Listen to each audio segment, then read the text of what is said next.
Hi, and welcome to this video demonstration of assignment 4 for real-time rendering. This assignment, we were challenged to implement a program that demonstrated MIP mapping.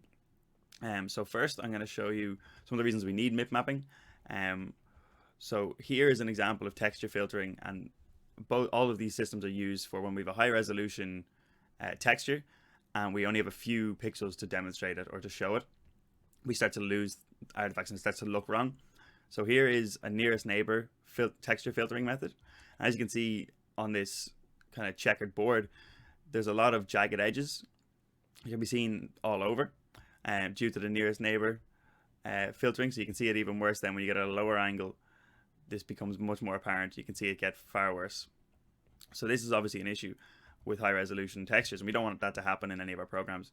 So another improvement and another way to filter these would be with bilinear filtering, as it can be seen here. So, but the problem with this is we still have, so the ones up close look quite nice and we can see them quite well, but further away, we still get these jagged artifacts. And you can see if I move further back, we start to get all these kind of lost lines and things on both, see there, on nearest neighbors and on bilinear filtering. So the solution to this is to implement some MIP mapping. So this is our MIP map, our MIP map plane. So what MIP mapping does is it creates a series of MIP map levels with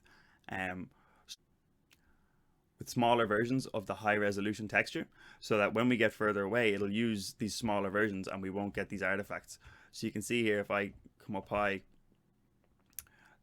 the MIP mapping isn't as jagged, there's not as many problems, and it's very useful for down here when you can see now that there's none of that jaggedness that you can see further away. You can see those issues there with bilinear and nearest neighbor. Not having those issues here with MIP mapping, it's a much more believable, much more pleasant kind of blended way to filter our textures. Now, there is an improvement on MIP mapping again, so there's another one we have. It's Anisotropic Filtering. So it kind of takes MIP mapping, and the problem with MIP mapping is it's done in a square and it's always done to the same ratio. You've got 64 by 64 and 32 by 32, and it drops and so on. So it means when you're at an angle like this, you get those issues with the blurring. Whereas with anisotropic filtering, it'll filter it'll kind of squeeze them down and broaden them, so they'll have much more of a range of filtered and resolution levels for us to see. So you can see it in action here. It doesn't get as blurry compared to the MIP mapping.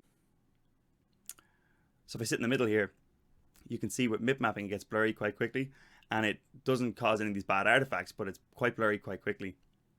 Whereas with the anisotropic filtering here, you can see I'm in the same distance away and the blurriness isn't the same.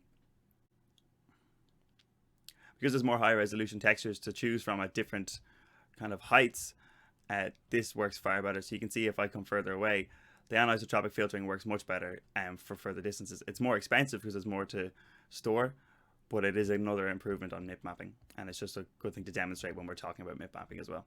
So just one final demonstration of this. If I come up really high, you can see the issues with the artifacts in the background. They look nothing like the texture that we've put in, whereas the nearer one with anisotropic and MIP mapping does. And if we come back here, again, the MIP mapping, you can see conserves the high resolution and doesn't have those artifacts, but the further away one again still looks better. It still looks like it has conserved it better. So that is my video demonstration for assignment 4, where I had to demonstrate MIP mapping. Thanks.